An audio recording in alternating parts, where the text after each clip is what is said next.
Cette naturopathe pour animaux peine encore à réaliser. À 55 ans, elle a désormais un casier judiciaire. J'ai fait quelque chose qui est répréhensible.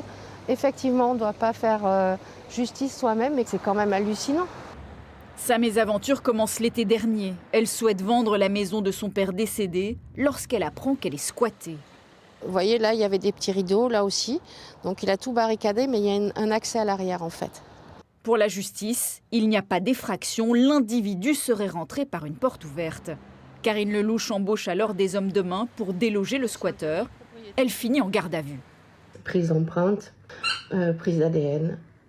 Et là, on me dit que je suis en garde à vue pour association de malfaiteurs, passible de 10 ans de prison.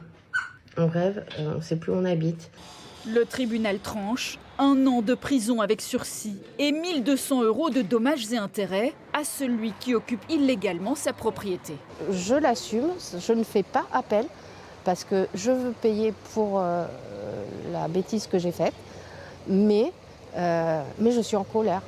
Parce qu'au départ, la vraie injustice, c'est cet homme qui s'est introduit chez moi, qui vit chez moi, qui a fait changer les compteurs, tranquillement, qui s'est fait installer la fibre. Moi, je vis dans un T1 avec ma fille, on dort dans le même lit. Dans le quartier à Andernos, l'histoire suscite l'indignation. Je comprends qu'elle ait voulu récupérer son habitation, oui. Ça, je comprends.